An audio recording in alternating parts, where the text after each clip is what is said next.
All right. Dieter and Hutch live in my office. That's right. On a Sunday. What a time to be alive. What a game to have watched. What a life. What a life we live, being able to watch such fantastic things such as this game. Garbage and tomfoolery, I say. I did not care for that contest, Jake. No. Didn't care for it at all. No. It Not was pretty brutal. It was stupid. And it was here's the thing. You had like McCaffrey come back. You're like, oh, there's all this interesting stuff happening. Maybe the offense is going to look. No, it looked like a mess. There were times it looked really good, but I feel like it never fully clicked. They had a lot of the same issues. I mean, that one play where, Purdy is probably the best play of the game from Purdy's standpoint, where he just launched it down the sideline. Shanahan's like, yeah, that was a protection breakdown, which is something. How many times did the Bucs have protection breakdowns? Almost never. Well, to be fair, when they did have protection breakdowns, Baker Mayfield just decided to absolutely stiff arm the bejesus out of Nick Bosa, who had an awful game with the injury. I get it. He's injured. I don't want to go in on an injured player. He was awful. Defensive line was awful. And in a weird way, that's where I start this game with the Niners. I'm with you. This team fancies itself a Super Bowl contender. Not with that defensive line. It was something where we're like, what? Like, no pressure has gotten home in this entire game. It was, and there were a couple times I saw a few good reps from Malik Collins, but we've talked up Sam Okuano. I didn't see him do much. Nope. If anything, Leonard Floyd was doing nothing, and the one opportunity he got, I think he wiped out on.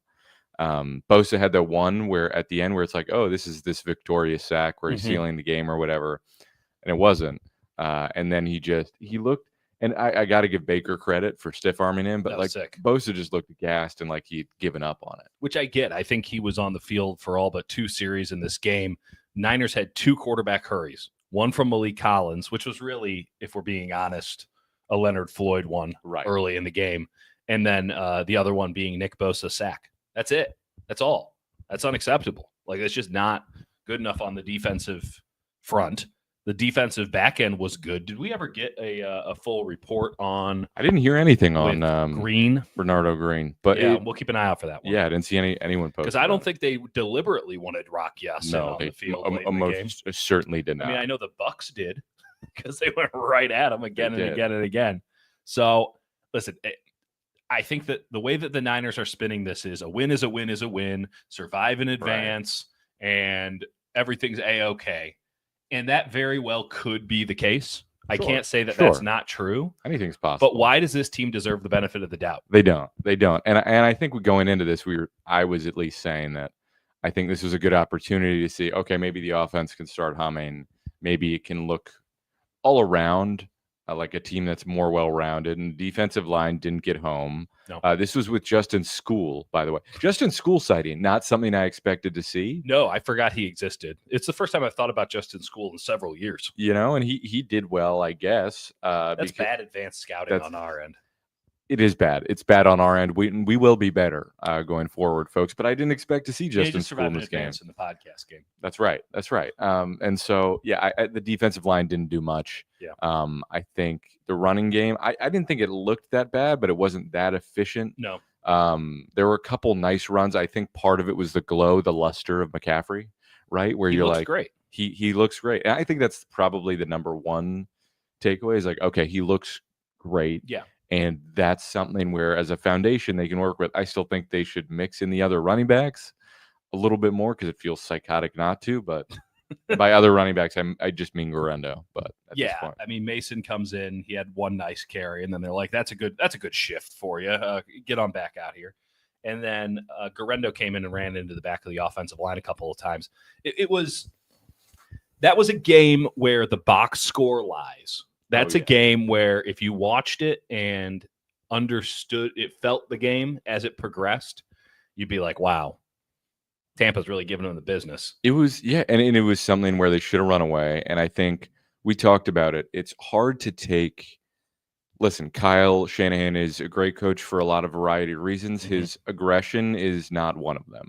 What aggression? Yeah. His capacity to be aggressive is not one of them. I think he's so scarred from so many times earlier in his career that he is so oriented towards okay, let's make sure we avoid disaster. Like when he talked in his post game presser, and I think somebody asked him about it. He's like, you kind of want to avoid, false starts and stuff like that. It was All also, those other coaches, they're going for I false think, starts. yeah, I think it was Grant who asked him about that, and he's like, there's false starts and penalties and all these other things that can happen. And to me, that's kind of a defeatist mindset of Totally. here are all the things that could go wrong. And when they do get the ball back in the second half, Mhm. I get it a little bit more. I still think it's a conservative approach, but at least the logic of, okay, if we get a field goal here and then we get the ball back, I get it. But when you don't get the ball back and you're just basically conceding, we're going to try a field goal. Our kicker already missed one. It's just hard for me to see that as like, this is a team that's confident and serious enough to challenge for a Super Bowl. Well, I mean, their defense has shown that they're not serious or capable of challenging for a Super Bowl. Their offense can't seem to get out of its own way. Special team sure as hell can't get out of its own way. And then Kyle can't get out of his own way. And there's a million different ways we can psychoanalyze this. We are not qualified to appropriately psychoanalyze it, but we can talk about it from a sports or a football perspective. I mean, what I don't get and what I can't accept, because I can wrap my mind around it, I just don't accept it as a viable outcome, is Kyle treating 3 points as if they're guaranteed all the time. Yeah. When he should know that they're not. Yeah. Like, Robbie Gould's not back there. Okay. I get that you want Jake Moody to be Robbie Gould and that anytime you get anything within a 40-yard field goal, it's automatic. I get that you want that. I get that that's your priority. But one, you're playing for field goals far too often. And two, you're taking field goals for granted, even in a game where your kicker clearly is overcompensating. Yeah. He's back from a high ankle sprain that seemed like it was supposed to last longer. And usually does. I was stunned he was playing. I was too. And they decided that like a week ago, pretty much, when they got rid of Anders Carlson. Yeah. And I thought, why not give him another week? But if he's ready, I guess he's ready. But it's like a pretty substantial high ankle sprains are ready? Brutal. I guess not. And I will credit Kyle for at least like shouting out Moody in his post game speech. Yeah. Credit to him on that. Because on the sidelines you see it, he's fuming. Also, nothing to see here with your one of your star wide receivers throwing a little jab to the throat of your long snapper. Yeah. It's funny because I'm excited for a lot of Niners fans to find out who the long snapper is after that video goes viral. He's very online. That's fair. He's probably the one retweeting it. Listen, here's the thing. It doesn't really matter, but it didn't sound. It sounded like Debo and Moody are like fine, and then Debo kind of like poked fun at Tabor Pepper after the game, and he was trying to be a big bro, like kind of joking at him, which is not kind of what you want. And then Tabor Pepper was kind of snippy. Again, it's just like it doesn't really matter. No, but it's not an ideal thing to happen. Well, and Moody seemed fine. He's like, I missed 3 field goals. Say whatever you want. It's one of those things where, in principle, if the team is winning, if this is a good football team, this is inconsequential. This is a little tiddlywinks thing on the side. Thank you. Nice. Where it's just a sidebar for one day and never anything bigger. That's not what this team is, though.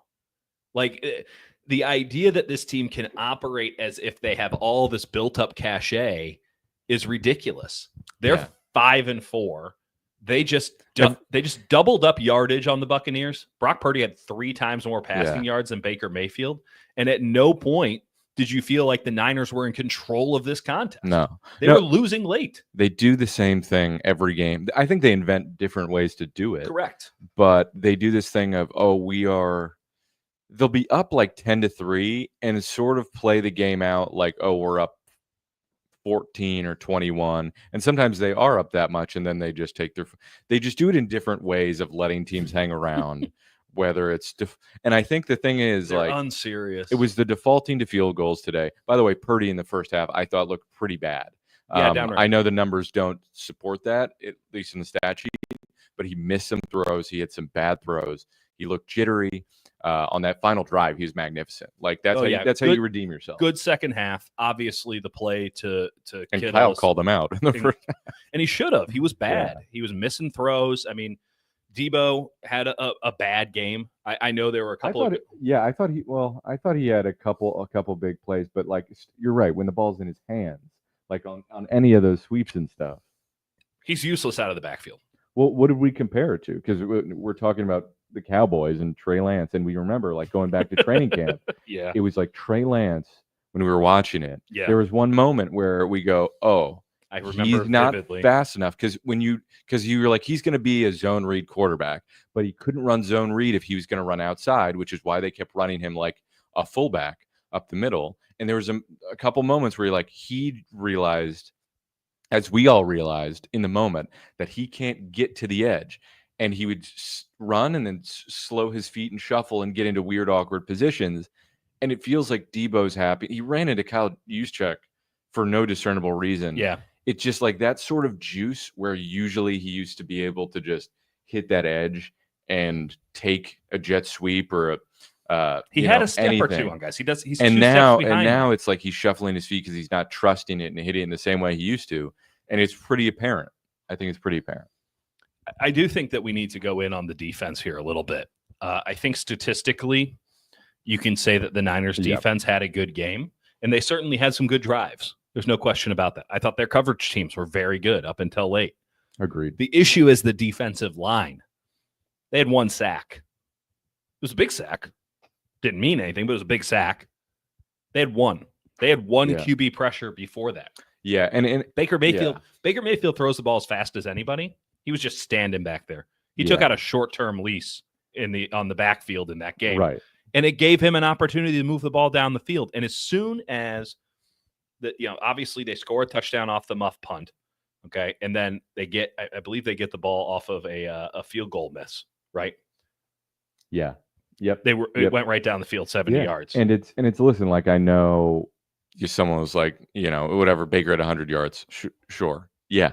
But also, like, Baker's no wide receivers to throw to. He's throwing to Cade Otton, who's their best option. Who dropped a couple passes. Correct. And I thought, again, the coverage was good, but it would be hard not to against what they had out there.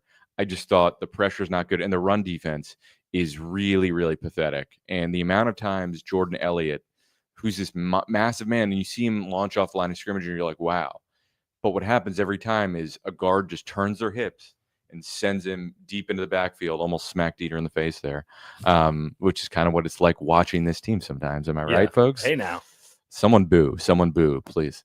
I made Dieter ill with that. It's Elliott's not doing it. I haven't seen Kalia Davis do it consistently. Evan Anderson, I will say, made one phenomenal play at the end, and just his mass and force is substantial, and maybe that's the guy for them who's just their true nose. I don't think they have another real option. No, there isn't one, unless it's Khalil Davis.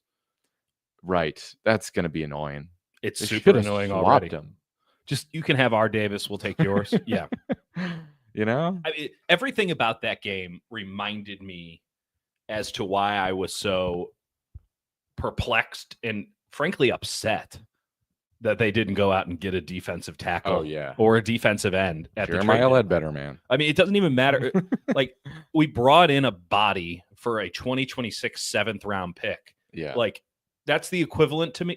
That is only marginally an inkling better than just picking up Tayshaun Gibson for the practice squad. Right. It's the same thing. And they're pretty stoked about that. Well, I'm glad that they're stoked about that. It's something where I'm like, whatever, Khalil Davis, sure, they like his athleticism. I just think you have a very clear issue. Go solve it. It's not something like the reason they weren't going to solve it in-house. Right. The reason defensive tackles are hard to find is because you're trying to get a guy who pass rushes, and those are hard to find. The fuck do I care? There's a million, not a million, but there's a bunch of gap plugging guys out there that are on bad teams, on expiring contracts or cheap contracts. It's too late now. Yeah. And it's just in the way this front works and the way the spacing works, if the defensive tackles can hold up. And again, I think Malik Collins has been pretty good. He had a couple really nice reps today, but so much is on him. I agree. It's true. Woodpit 420 linebackers can't scrape runs because the DTs are so bad. I mean, what's new? What's new? I will say, if we have to say what's new, if that's the overarching question here, which is a good question, I'll give myself some credit here. I will say this. They saw a lot of zone looks from Tampa Bay, which is Tampa Bay's want. But they did. McCaffrey's on the field, and suddenly they're not playing man-to-man much anymore. And I wonder if that's a trend moving forward with Seattle and Green Bay and Buffalo the next couple of weeks. Because Pearsall clearly in breaking routes against zone, that worked out great. Debo did get his opportunities in zone. Correct. That worked out well. Anything that Debo got was against zone today. Yeah. Jennings, he won. I will give Debo credit. He won on a press man rep. That's fair. And an important one. Just a little slant, but I'll give him credit there. It seems like that's the one route he's running well, just a little slant. Yeah. Doesn't matter if he's separating because like he's just so hard to tackle. It's hard to get your arms around him, you know? Yeah, and he's just forceful. So yeah, listen, I don't think they answered any of the questions we had about him today, which is like this was a good game to just whoop a team on the road and of course, also, like we were talking about how they'd use McCaffrey, and I was like, oh, the rational thing is 20 snaps. And I'm like, and then we're both like, no, Kyle's just going to run him into the ground. Himself. Yeah. The entire offense is built around his threat. And they use bump motion and all this stuff. They did the full McCaffrey. They did some funky stuff today. He had 9 snaps off the entire game. I think he had 55 snaps. There were 64 offensive snaps. Well, hopefully he's rested and all good because I suppose that was the third time he's worn pads in the last 3 months. I just think no matter how good your running back is, you can find a few more snaps off for him. And I guess Kyle's would argue that they needed him in every snap because they kind of did need him for every snap because of how they played. But that's what stands out to me, Hutch. Like the idea is, we need Christian McCaffrey for every snap in that game. But then they ended up with Guerrero in the red zone, and he missed.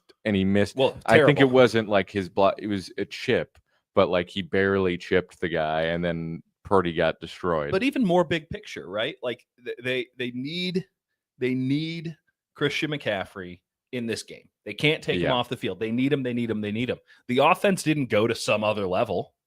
No, the offense scored 23 points. Yeah, and now you could say, they missed a bunch of field goals. Name me a game where they don't have 4 or 5 special teams miscues. That needs to be caked into the formula. If they just played clean on special teams. When was the last time they did that? What was the line we set? You thought they would finish 31st in special teams. I said 27th. Yeah, Dieter's looking a lot better in that regard. They had 2 good punts, and I felt they had obliged to comment on it. There's a nice return from Jacob Cowing, I will say, who's perpetually falling on every single one of those returns, but he did. Someone clipped that for us. Thank you. He took it 30 yards, and that was important. 20 of those were him just falling forward. I respect it. Was like an infomercial. Just like that. That was nice. Thank you. That was good. We're going to start making infomercials. If anyone has a product for us to... This is solely a props show now. Yeah, if anyone has a product for us to, to huck around, and hopefully it's not ethically sourced and made of plastic that has carcinogenics in it. Anyway. Unethically sourced. We want all the ethically sourced stuff. No. Only unethically sourced goods. Okay. There are no laws. I was underwhelmed. I was underwhelmed entirely. And in a game where you need to come out and make a statement, in a game where you do have inherent juice because McCaffrey's back and looks good, right? In a game like that, for them to underwhelm as much as they did makes me just question if there's any higher gear.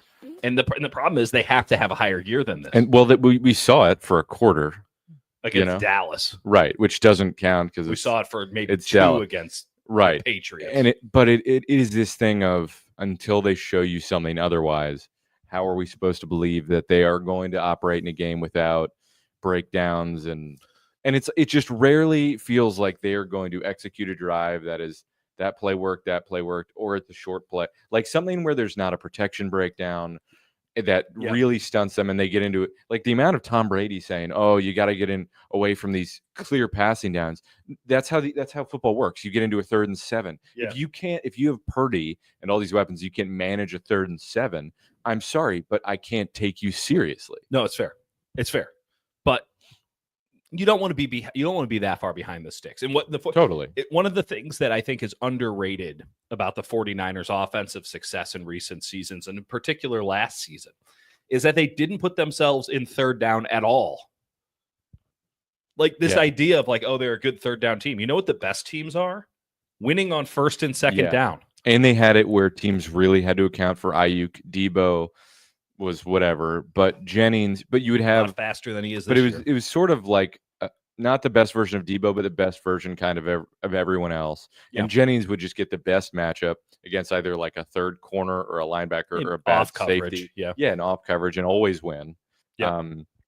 Jennings still looks good. I do think the default to throwing To Jennings, I guess because he's the X now. Shanahan said he's the X. Yep. Which is interesting because he can't take the top off of defense. Nope. he's shifty. He can run routes. You can catch stuff. In traffic, he's a different type of X, and I think fundamentally that does make things harder. But it's interesting because Pearsall is much more like Ayuk than Jennings would be, and Mhm. them not doing that, I mean, Pearsall is I running think it's a X little blocking bit. thing. Yeah, I think you're right. I think you're right. Schematically, they need him in as a blocker, and he knows the system inside and out.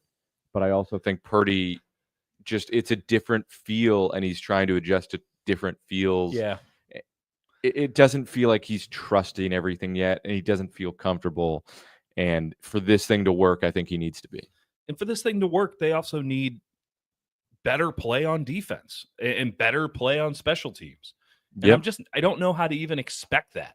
I can expect it with the offense because the offense is a work in progress, right? You just got McCaffrey back. You're going to feel this out a little bit more. You're going to get a little bit better. You're going to, be a little more cohesive moving forward because now there's here's what we have. Right. It's different than what we expected. We can push forward with that. Why would I expect this defense to get any better? Why would I expect Leonard Floyd to start showing some juice now in week 10? Why would I expect Nick Bosa, who's playing through an injury, to just get healthy all of a sudden? Why would I expect any of these defensive tackles to be an impact player or hold a fucking gap for once? Why would I expect Devontae Campbell has played better the last 2 games? He's still not good. And why would I expect Dre Greenlaw to come in and look like the old Dre Greenlaw? The only guys that you can trust on this defense right now, as weird as this sounds, are Mustafa and fucking Renardo Green. It's insane. And I guess Lenore, I shouldn't mention. Yeah, Lenore's been incredible in Warner. But Warner's like asked to do so much. It feels like Fred had a very good game. I thought he had a good first half. I thought he had one great play. On that. He had a couple pops. Yeah, no. I'm not saying he had a bad game, but so much is asked of him in the run game. He has to do everything. Yes. And it feels like without Greenlaw next to him, it just becomes so much harder. Like he's like pushed Campbell out of the way, and then he sort of took the wrong path because he's trying to direct Campbell. Irving. Yeah, because he's trying to like direct Campbell. Bucky Irving's sick. He's awesome, by the way. But again, like a lot of that is, I don't care how good a running back is, if your defensive tackles, at least one of them is getting sent into oblivion on almost every play, it's hard to account for that, and it's hard to put that on your linebacker's shoulders. Also, D. Winters got moved around. He listen. I think I've been fairly defensive of him. I watched Justin School on like the first play. Justin School was in, drive him about 10 yards, and he just didn't even come close to disengaging. So, you're right. I don't feel like there are answers there. I do like where their secondary's at. Which is so funny to say for this team. Yeah, they had a good secondary last year too. Wilkes had that unit looking right. That's true. A lot of the same issues this team had last year, except there's just not as much talent on the defensive front. Yeah, they're really counting on Yetur Gross-Matos, and I guess Givens coming back. But it's like Givens isn't like a game-changing player. He's a good player, but he can give you 15.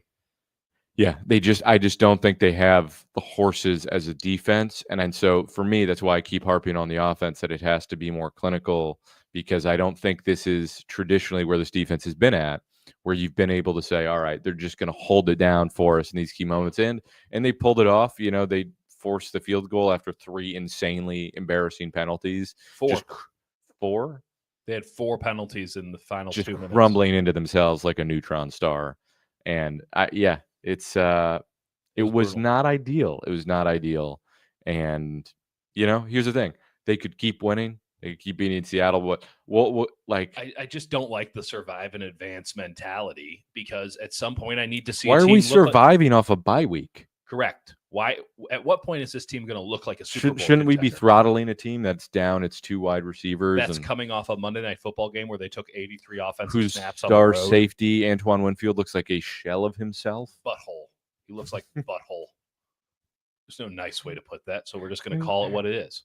He looked like your butthole. words, not mine. Speaking of butthole, the New York Jets. The New Jersey Jets. Yeah. Actually, they're the New York Jets now. New Jersey has nothing to do with them as long as they're this garbage. I just want to again. It really does feel like the box score lied on this one, and Yeah. you were watching the game with me. Like I can be overly pessimistic. There's no question about that. It was comical how inept they felt at times. And yet everything you look at statistically gives you the indication that they just put the whooping on them. And I think that they're going to delude themselves into thinking that they did. Came up short in the red zone again. Kyle was 1 like of 4 in the crediting red zone. that, 1 even of though 3. they were 1 of 3 in the red zone. 0 for 1 on 2 go. Right. And it's like if they get that, they're a team that churns out yardage and does not convert in the red zone and has not been clinical on like a lot of key third downs this season. And maybe that's going to change with McCaffrey and more time. It's just like I think the takeaway is not that this season is totally cooked, but they've shown nothing to say that they're a clear Super Bowl contender, that they're serious, because I just haven't seen any proof of that. And today it was definitely not proof of that. It's very Warriors 2023-24. Like, oh, we'll make the play-in tournament, and then we'll see what happened. Well, what happened is you got walked off the court in the first game. Yeah. End of season. And that's what this feels like this is heading towards. Like, oh, we won the NFC West. We're going to get a home game. And here we go. We're in the playoffs. Oh, fuck, we lost by 20. I apologize. I just looked up, and the Dallas Cowboys have fumbled 4 times and turned it over. That's incredible. Without Trey Lance? Losing 4 fumbles. That's Without, incredible. I don't think Trey Lance has entered the game. No, nor which rough scenes. I'm again, but QBR in this game, Purdy 80.5, Mayfield 27.5, and Mayfield did miss some throws. Right, he missed some big throws. Agreed. He also made a hell. There are also some stupid drops. I agree with that as well. I going into the third, maybe fourth quarter of this game, I think you could have easily made the argument that Purdy and Mayfield were playing at the same level. Yeah, about it. And I mean, yet statistically, it was totally disparate. Yeah, listen. I think Purdy was not impressive. I wouldn't celebrate his performance today. No, good second half. Good second half. And it's also like after seeing what he did his first 2 years, some of this stuff is kind of bizarre. Yeah. And it's just, but here's the thing. They're in the NFC, right? They're in the NFC, and it's like what? Lions. The Lions. Vikings. The Vikings are still a problem, I'd say. Commanders are interesting. I don't take the Eagles seriously. You got to take them as seriously as take this team. No, I don't. Not while Nick Sirianni's their head coach and Jalen Hurts is scrambling on every time. We're talking Kyle Shanahan on the same level. Like I know that Sirianni's a knucklehead, but Kyle Shanahan, the idea of like, oh well, the 49ers. I guess Saquon's a problem for them now. They have a real running back, and that defensive front would be a problem for the 49ers. True, but they also throttled him last year. Orbu is saying that Lance did enter in the fourth quarter. Lance did enter. So that means that we have something to do today. We have to go. We're going to grind some Trey Lance tape. Oh, God. Grind the Lance. But, yeah, that's the thing. It's like you got the Lions. I'll give the Packers some credit because they throttled the Niners early in the year. That's right. Commanders are spicy for sure. Wait, when did the Packers throttle the Niners? Did I say the Packers? I thought I said the Vikings. Packers coming up. Packers will throttle the Niners in 2 weeks. There's Lions, Vikings, Packers, Commanders to me. I mean, listen, I'm not saying they're not in the mix. I'm not saying this is something that can't happen. What I'm saying is, God, where is this upside? Where is this Super Bowl contention? Where is this idea of an elite team? Because I'm yet to see it. I'm just yet to see it. I'm with you. To me, the offense has to, and it's the fundamental thing of like, I forget who was talking about it, but some offenses are like, we're not going to worry about a hot read. We're going to go max protect. Right. We're going to figure out our protection beforehand, and we're going to figure it out post snap, where we don't need to have a hot answer on third down every time. And so 49ers are a team where it's like, let's have a hot answer. Let's, our protection is not what we're prioritizing. It's the design of the play to get good looks for our skill position players. And that's just sort of a philosophical thing. Every team is different, but you get a lot of pressures on third down, and they're not handled very well because your offensive line, either the protection isn't great for the look, or it's not passed off very well, or someone gets beat, or it's just like too many guys and you can't account for all of them. And so Purdy has to throw hot. And it's like, it's kind of no way to live. No. And it's like, you're going to get. Also, it just tells every defensive coordinator blitz on third down. Right. And It's then like, that's why you get a lot of throws behind the sticks. Or right. Because at worst, somebody's going to beat you on a short third down completion or you get a the sack. ball just has or to come pressure. out fast. Yep. The more you blitz, the more likely it is that Purdy's not going to make the big time throw. And Kyle, in his offense, usually only has one deep route, and it's usually to clear out something else. So there just needs to be some pretty serious adaptations. It's not as if the foundation is fundamentally rotten, but I think that they're operating on premises that have not been achieved at all this season, and they need to modify their game a bit on offense to better accentuate the skill players they do have, which, like, I don't want to see Debo out of the backfield again. It does nothing for anybody. It's a waste of a down. They're not really going. I think they had one decent one. There's a 5-yard run, but it's not got the same juice. It was perfectly blocked, and it was still slow. He doesn't have the same burst. And it looks like he's running in mud. And I feel confident saying that. It's just clear. Doesn't have it. Yeah, I'm with you. I think fundamentally this team has the ceiling it can get to, but it doesn't look anywhere like they're capable of even reaching what they got to last year. And there are teams that are improved. And if you take it on that level alone, it's hard to believe that they're going to get back to that. But let's just there's time. Let's just lay it out as simple as this. If it's just survive and advance, do you feel any better about the game against Seattle now than you did before this contest? Seattle coming off a bye. Then at Green Bay, then at Buffalo. I guess Chicago is a dumpster fire right now. Week 14, they might have fired their coach by then. Get that bounce. Get some juice. Yeah, I can't get some juice from No More Flus.